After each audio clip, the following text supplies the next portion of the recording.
Neil, how's the week gone?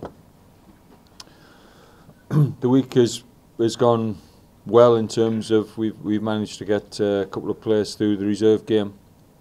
The only person who's not been able to train today has been James Gibbons, because he's got sickness bug, so he's the only player who's not available to us on Sunday. Is he likely to be okay for Sunday? No, because rest? Yeah, well, I just don't think when it's a sickness bug, you don't want it spreading to anyone else, so he won't be in tomorrow, and therefore he won't be available for Sunday. Nice to have Montano and Manuel Leakey back, though. They'll be in your thoughts, won't they? Yeah, everybody's obviously in my thoughts for the game, and you're going to have everybody will be wanting to play, but they'll have to wait to see what the team's going to be. In some ways, it's been a bit refreshing to have a break from the league preparation to focus on this one. I think FA Cup it's always special, so whenever it comes around, it's something that you look forward to. So in that respect, yeah, it's nice to have a break from the league games, something different.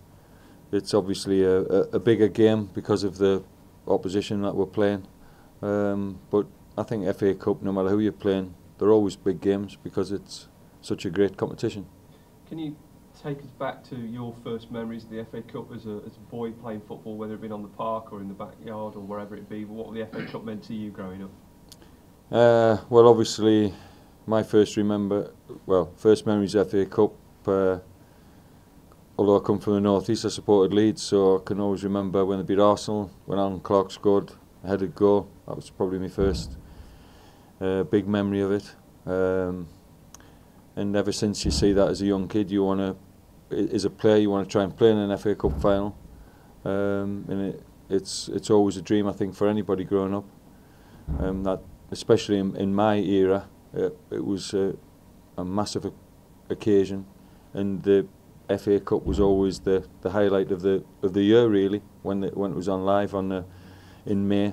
I think everybody wanted to watch it. The build-up, used to sit there as a schoolboy, used to watch all the build-up from about 9. It was the only time you got to see any football on the telly. You got it from about 9 o'clock. All the build-up, the road to Wembley, everything about it was sort of magic when you were growing up. And for me, it's never lost its appeal, and it's a great competition. You can tell you're fond of it because there's a smile on your face when you're talking about it.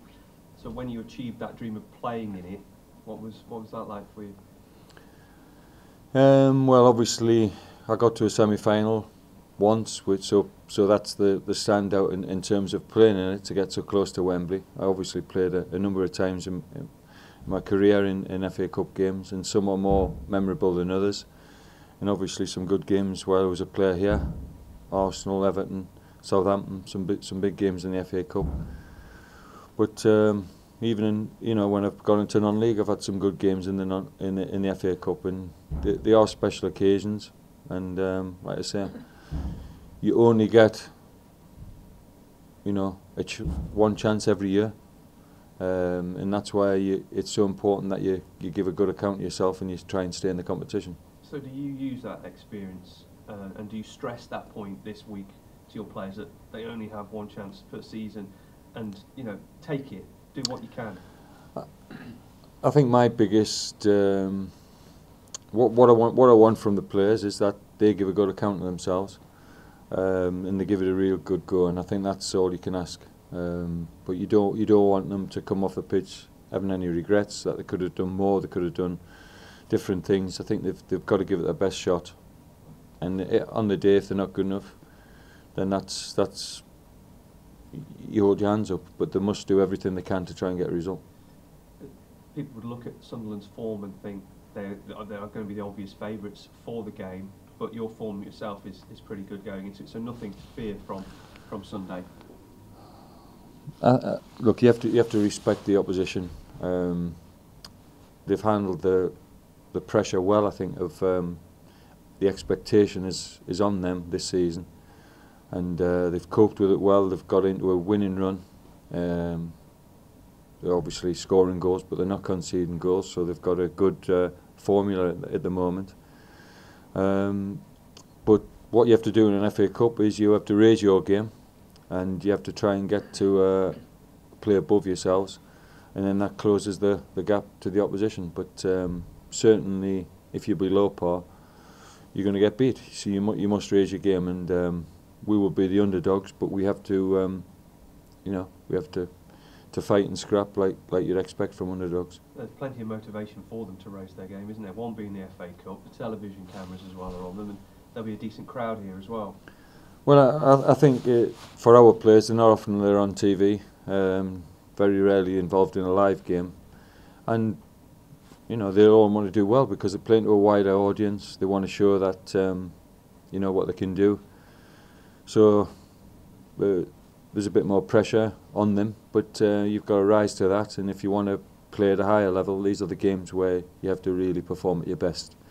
And if you do that, and if you catch the eye, then you're not only helping the team, but you're helping yourself as an individual if you want to try and play at a higher level.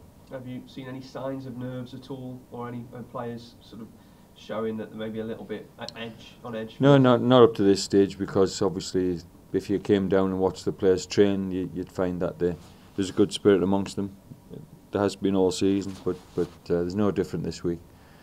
But you'd expect come the match day, then you will be a bit nervous. I think all players you get nerves before the games, but they've got to use that in a positive way. And when your adrenaline's flowing, you've got to try and harness that, and you've got to try and obviously use it to your advantage when you're out on the pitch. And use the fans as well, because you're going to get a good backing from the home supporters as well. I think the fans have backed the team well this year, because there's been some poor performances mixed in with some good performances. But even when we've played poorly, I've never heard the supporters getting on the players' backs, and that's always important. I think they've got to try and give them as much support as possible, and I feel the supporters have done that. Our side of the coin is we must give them something to cheer for on Saturday. We must play with a good tempo and a good impetus, and we must try and create some problems for Sunderland.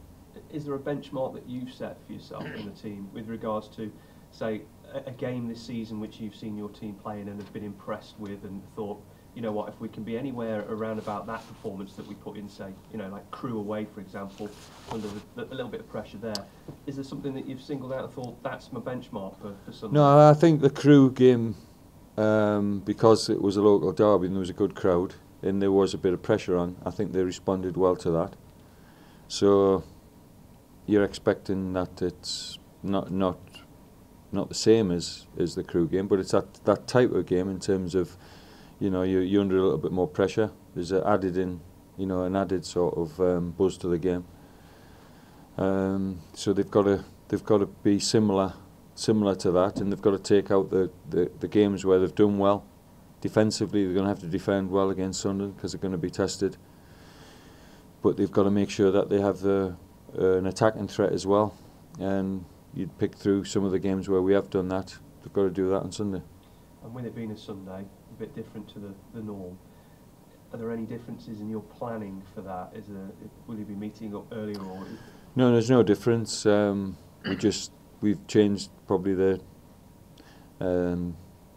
day off or whatever this week, and the players have just prepared as normal as they would if the game was on a Saturday. There's no difference there. Like I say, whatever day the game falls on, you just adjust and you prepare, and it's just exactly the same once you get out on the park.